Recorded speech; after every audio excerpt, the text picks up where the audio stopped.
Muy buenas noches, audiencia, y sean bienvenidos, bienvenidas a otra emisión más en Estación Siniestra. Esta noche hablaremos una vez más sobre cuando los muertos recogen sus pasos. Es bien sabido, o se dice mucho, que cuando una persona fallece, a veces su alma ronda por varios días lugares especiales donde en vida ellos se sintieron plenos. Así que acompáñame esta noche fría a escuchar varias experiencias que me han mandado. Mi nombre es Santiago. Comencemos.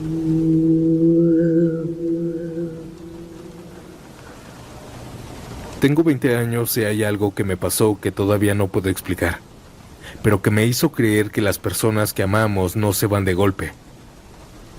Mi mamá llevaba tiempo enferma. No era algo repentino, fue un desgaste lento de esos que nos van preparando para lo peor, aunque nadie quiera aceptarlo.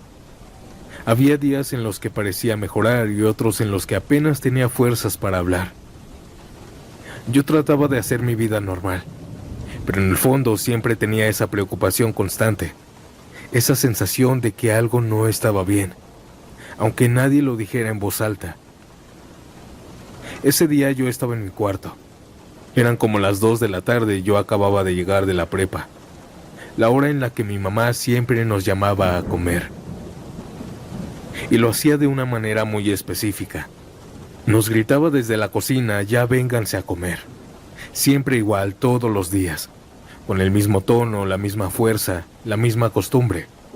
Yo estaba acostada, clavada en el celular, cuando escuché la voz de mi mamá clarita, fuerte, desde la cocina: ya vénganse a comer. No lo dudé, no lo pensé. Le contesté como siempre: ya voy, ma. Me levanté de la cama, todavía media distraída, y caminé hacia la puerta de mi cuarto. Y fue justo ahí cuando algo dentro de mí se detuvo, como si mi mente despertara de golpe. Recordé que mi mamá no estaba en la cocina, que mi mamá estaba en el hospital. Sentí un frío recorrerme la espalda. Me quedé parada con la mano en la perilla, sin poder moverme. No había nadie en la casa. Yo estaba sola. Mi corazón empezó a latirme rápido. Yo había escuchado su voz. No había sido un recuerdo, no había sido mi imaginación. Había sido ella, tal como era cuando estaba sana. Me senté en la orilla de la cama tratando de entender qué acababa de pasar. Minutos después sonó el teléfono. Era mi tía. Cuando contesté supe que algo no estaba bien porque estaba llorando. Mi mamá acababa de fallecer. Sentí que el mundo se me caía encima. Lloré como nunca antes había llorado. Pero entre todo ese dolor, había algo que no me dejaba en paz. Su voz llamándome a comer. Como siempre, como cuando estaba bien, como cuando todo era normal. Con el paso de los días empecé a entenderlo de otra manera. No vino a asustarme, no vino a despedirse con palabras tristes. Vino a decirme adiós. Vino a hacer lo que siempre hacía. Vino a llamarnos. Vino a sentirse en casa una última vez.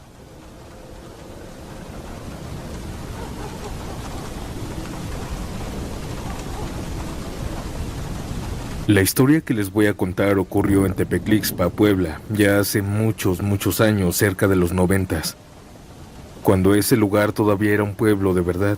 No lo digo por romantizarlo, lo digo porque era otro mundo. La mayoría de las calles eran de tierra. Cuando llovía se hacía un lodazal tan grande que ni siquiera te daban ganas de salir. Además tardaban días en secarse. La gente se movía a caballo, a burro, a pie. La mayoría, no todos. Las tardes también olían a leña, a maíz cocido, a ganado. Todos se conocían por nombre, por apodo o por su familia. Yo tenía 15 años en ese entonces. Y fue el año en el que aprendí que los muertos no siempre se van de inmediato. En mi pueblo decían que cuando alguien muere sin despedirse, su alma vuelve a recorrer los mismos caminos que anduvo en vida. No para asustar, no para llevarse a alguien, no para hacer daño. Decían que regresaban a recoger sus pasos. Obviamente yo, joven, no creía en eso, hasta que murió mi abuelita. Ella murió en su casa, en su cama, en su cuarto, donde llevaba más de 50 años durmiendo. Simplemente se fue una madrugada. Y aunque todos pensaron que había sido una muerte tranquila, no lo fue.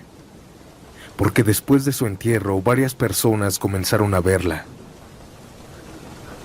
El primer rumor lo escuché 2 días después, en la tienda de Doña Chela, la cual se encontraba a varias cuadras de la casa. Yo estaba comprando pan cuando escuché que Doña Chela me dijo: ayer vi a tu abuelita, hijo, ¿me la saludas? Ella no lo dijo con miedo, no sabía, lo dijo normal. ¿Cómo que la vio?, pregunté yo. Sí, mijo, anoche cuando estaba cerrando la vi. Iba despacito por el camino de las huertas, me saludó, pero yo ya no alcancé a saludarla. Me reí pensando que estaba confundiendo a mi abuelita con otra persona, pues mi abuelita llevaba 2 días muerta. No le dije nada. Pensé que quizá nadie le había avisado aún. En ese tiempo no habían teléfonos en todas las casas. Las noticias se corrían de boca en boca. Pero los encuentros siguieron. Un vecino dijo que la vio sentada en una banca, a la orilla del parque en el centro del pueblo. Dijo que le pidió que le diera tantita agua mientras iba caminando. Eso fue cerca de la 1 de la tarde. Eso nos pareció extraño. Aquel vecino estaba aterrado porque él sabía que estaba muerta. Otra vecina también la vio, una vecina de la esquina. Juró que cuando salió a barrer afuera, vio a mi abuelita barriendo como cada mañana lo hacía a las 6 de la mañana.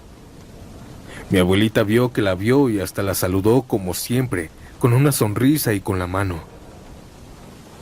Todos decían lo mismo. Hablaba normal, sonreía, caminaba despacio, como lo hacía en vida. Parece que ella no se ha dado cuenta que ya falleció. Sin embargo, no solo fueron chismes. Un día yo mismo la vi, o eso creo. Iba de regreso de la escuela cuando la vi a lo lejos, caminando por la vereda que llevaba a las milpas. Era irreconocible. Tenía su rebozo gris, su falda larga y su paso cansado de siempre. Abuela, le grité. Ella no se detuvo. Entró a la milpa y yo me quedé ahí, sin saber qué hacer. Cuando corrí para alcanzarla, ya no estaba nadie.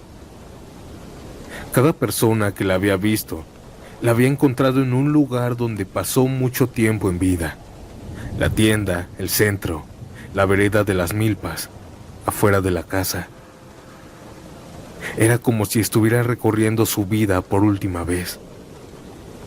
En Tepeclixpa, donde aún todavía vivo, todavía se dice que cuando alguien muere sin despedirse, su alma siempre regresa.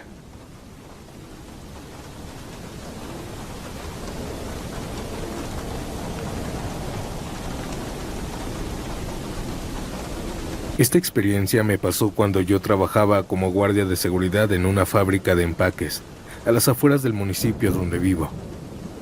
En ese entonces yo tenía 26 años y llevaba apenas 1 año trabajando ahí.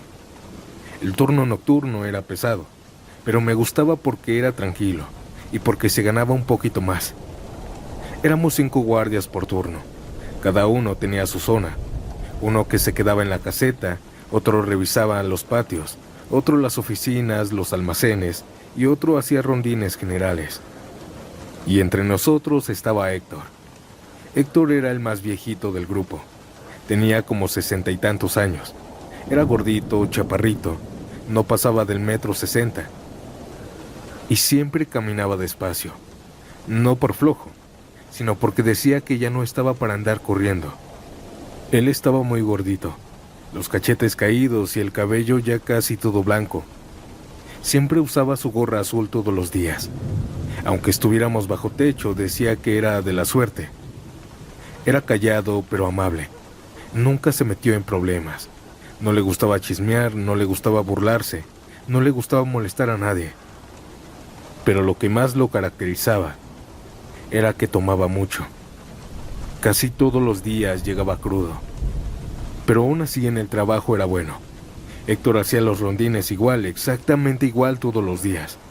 Salía a la misma hora, caminaba por los mismos pasillos, se detenía en el mismo punto, revisaba las mismas puertas, anotaba lo mismo en su libreta. Decía que así se le iba la noche más rápido. Si cambio la rutina, siento que el turno no se acaba nunca, nos decía. Y la verdad era cierto. Un turno nocturno, Héctor no llegó. Eso ya era raro. Él nunca faltaba. Nosotros pensamos lo obvio, que quizás se la siguió. Pero a las 7 de la mañana llegó el supervisor y nos reunió. Muchachos, Héctor acaba de fallecer. Nadie dijo nada. Nos contaron que mientras estaba borracho, iba caminando a su casa e intentó cruzar una autopista, pero no pudo. Ahí sí se sintió un golpe. No era nuestro mejor amigo, pero era parte del equipo. Era como el tío del turno nocturno. Nos quedamos callados. No sufrió. Su muerte fue instantánea, dijo el supervisor. Pero a mí esa frase nunca me ha gustado, porque ¿cómo sabes que alguien se fue sin sufrir? Los primeros días después de su muerte, todo siguió normal en la fábrica. Hasta que una noche, como a las 2 de la mañana, Jorge, uno de los guardias, llegó a la caseta pálido. Oigan, ¿Héctor ya volvió? Lo dijo con un tono de miedo. Yo me reí burlándome. No seas tonto, con eso no se juega. Se los juro. Lo acabo de ver caminando por el pasillo del almacén, dijo. Seguro estaba cansado mi compañero. Seguro que no era él. Nadie le creyó. Pero al día siguiente, otro compañero dijo algo parecido. Dijo que vio a alguien pasando por el patio, que pensó que era Héctor, que caminaba igual, que se veía igual. Yo empecé a sentir un cosquilleo raro en el estómago. Las cosas se empezaron a acumular. Uno lo vio subiendo las escaleras, otro lo vio cruzando el pasillo largo, y dijo que hasta el fondo, mientras estaba él caminando, comenzó a desaparecer. Otro dijo que lo vio de espaldas revisando una puerta, como siempre lo había hecho. Todos decían lo mismo. No hablaba, no volteaba, no hacía ruido. Solo caminaba, y siempre despacio. Yo seguía sin creerles, hasta que me tocó a mí. Me tocaba revisar el pasillo que conectaba producción con almacén. Era larguísimo, con luces blancas que zumbaban todo el tiempo. El eco ahí adentro hacía que cualquier paso sonara al doble. Yo iba caminando viendo el celular. Cuando levanté la vista, lo vi. Había alguien más adelante, de espaldas, caminando lento, con las manos hacia atrás, con la misma forma de moverse de Héctor. Era él. Lo supe desde el primer segundo en que lo vi. No por su cara, sino por su forma de andar. «¿Héctor?», dije sin pensar. Él no respondió. Siguió caminando. Pensé que me estaban jugando una broma. Empecé a caminar más rápido, pero él también lo hacía. Nunca lo alcancé. Cuando llegó a la curva del pasillo, y yo llegué también, él desapareció. No entró a ningún cuarto, no se metió a ningún almacén. Simplemente ya no estaba. Esa noche no dije nada, pero a partir de ahí lo empecé a ver más seguido. Una vez de frente hacia mí, venía caminando. No levantaba la cara, tenía esa misma gorra de siempre. Yo me quedé helado al verlo. Sentí un miedo increíble que nunca se los desearé a ustedes. Me quedé ahí como estatua, y Héctor pasó a un lado de mí. Cuando pasó sentí un frío terrible por todo mi cuerpo, frío de verdad, no como el aire acondicionado. Fue como si alguien hubiera abierto una puerta al invierno. Cada encuentro comenzó a volverse aterrador, no solo para mí, sino para todos. Y si se preguntan qué pasaba con las cámaras, esto era lo extraño. Pues nosotros lo veíamos, pero cuando revisábamos las grabaciones, no había exactamente nadie. Simplemente nuestras reacciones. Las cámaras poco a poco empezaron a fallar. Se activaban los sensores de movimiento en pasillos vacíos. Aparecían sombras caminando, pero nunca se veía él. Nosotros ya íbamos al trabajo con miedo. Una noche el supervisor nos reunió. Ya basta, no quiero más bromas, nos dijo. No son bromas, dijimos todos. Ahí fue cuando nos dimos cuenta que todos lo habíamos visto. No uno, no dos, todos. A mí me tocó verlo una última vez. Eran como las 4:30 de la mañana. Yo ya estaba cansado, con sueño. Ya quería que se acabara el turno. Iba caminando por el pasillo central, haciendo algún rondín, cuando nuevamente lo vi venir de frente. Él no levantaba la cara, caminaba lento, derecho. Y yo no parpadeé. Cuando estuvo lo suficientemente cerca, noté algo raro en él. Aquella luz, la luz que estaba tan blanca, no lo tocaba. Era como si estuviera fuera de ella. Y nuevamente pasó junto a mí. Sentí que algo se me iba del cuerpo, no supe qué, pero algo se me fue. Después de eso ya nadie lo volvió a ver. Pero durante semanas los sensores seguían activados. Las cámaras seguían captando sombras. Y siempre en los mismos horarios, en los mismos pasillos que a él le tocaban.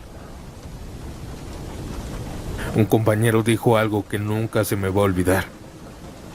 Héctor no estaba espantándonos. Estaba simplemente terminando su turno. Desde entonces creo en eso.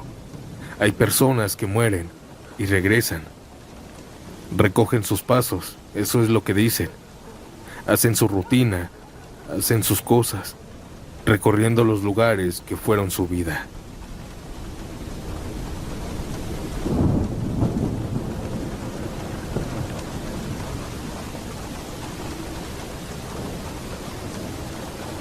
¿Qué pensarían si les dijera que mi mejor amigo recogió sus pasos antes de morir? Mi nombre es Luis, y esta historia ocurrió en mi localidad ya hace varios años. Este relato me gusta porque todavía al día de hoy no he podido encontrarle una explicación lógica, y porque desde entonces creo firmemente que algunas personas saben cuándo se van a ir. Yo crecí con Javier. Fuimos vecinos desde niños, pero más que eso fuimos hermanos de otra sangre. Con solo decirles que comenzamos a ir juntos a la primaria, a la secundaria, a la preparatoria. Jugábamos fútbol en el mismo equipo y nos metíamos en problemas juntos. Éramos inseparables. Cuando crecimos, cada quien tomó su camino. Yo empecé a trabajar en una maderería del municipio. Entregaba tablas, polines, vigas y por lo mismo conocía a casi toda la gente de la localidad. Por otro lado, Javier se metió a trabajar en construcción. Se lo llevaban a obras grandes, a diferentes estados. Nosotros cada fin de semana nos reuníamos y tomábamos algo. Pero un día todo cambió. Javier tuvo un accidente en su trabajo. Nadie supo exactamente cómo pasó, solo que una pieza pesada le cayó en la cabeza. Cuando lo llevaron al hospital público del IMSS, los doctores dijeron que había entrado en coma. Yo iba a verlo casi todos los días. No hablaba, no se movía, no reaccionaba. Estaba en estado vegetativo. Yo me sentaba a su lado y le contaba cosas de la localidad, de los partidos, de los chismes, de la vida. Le decía que tenía que despertar, que su familia estaba muy angustiada por él, que todavía nos faltaban muchas cosas por hacer. Y aunque no respondía, yo sentía que me escuchaba. Durante esas semanas, mientras él estaba en coma, yo seguí trabajando. Entregaba madera en distintas partes del municipio. Sin embargo, los últimos días en que él estuvo en coma, comenzaron a pasar cosas muy extrañas. La primera vez fue con don Rogelio, un señor que siempre me compraba tablas. Oiga, ¿y Javier cómo sigue?, me preguntó. Pues delicado, sigue en coma, le dije. Don Rogelio me miró algo confundido. Me dijo que como en coma, si él lo vio ayer caminando por la calle felizmente. Pensé que estaba confundiéndolo. No, don Rogelio, él está internado. Muchacho, te juro que era él, me dijo. Yo no le di importancia, pero al día siguiente, en otra entrega, una señora me dijo: pobrecito de tu amigo, se veía bien triste ayer. ¿Cómo? ¿Lo vio? Me dijo que sí, que estaba parado afuera de su casa, mirando la calle. No hablaba con nadie. Empecé a sentir un hueco en el estómago. Aquellos comentarios siguieron. Uno decía que lo había visto sentado en las gradas del campo de fútbol, viendo jugar a los equipos. Otros aseguraban que lo veían caminando por la calle. Un vecino dijo que lo había visto en la azotea de su casa, recargado en un muro, mirando hacia abajo. Todos me decían lo mismo, que se veía triste, que no hablaba mucho, que parecía distraído. Y todos juraban que era él. Después de 2 días de escuchar tantas cosas, fui con mi mamá. Oiga, ma, ¿cómo ve que la gente dice que ha visto a Javier caminando por aquí? Pero eso es imposible. Él está en coma. Ella me miró en silencio. Mi mamá tardó en responderme. No te vayas a asustar, hijo. Pero hay personas que cuando ya se van a ir, empiezan a despedirse sin que nadie lo entienda. Recorren los lugares donde fueron felices. Eso me dio más miedo que tranquilidad. Una noche terminé un encargo de madera tarde. Ya eran casi las 10.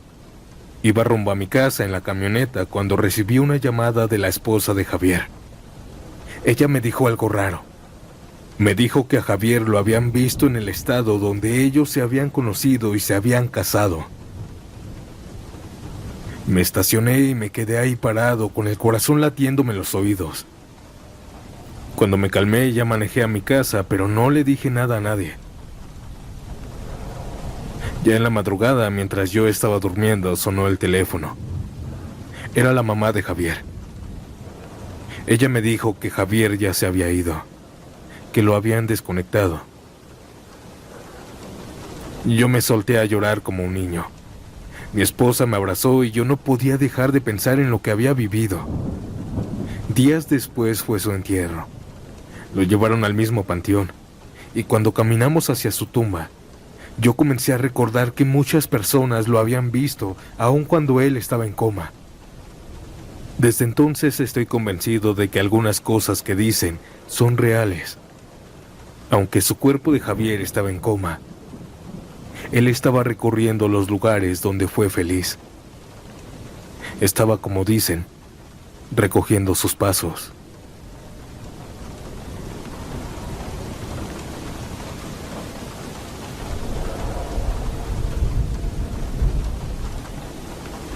Desde hace muchos años he sufrido de algo que nunca he podido controlar del todo.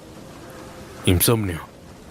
No es ese tipo de insomnio común en el que te quedas despierto viendo el celular o pensando en cosas sin importancia. Lo mío era diferente.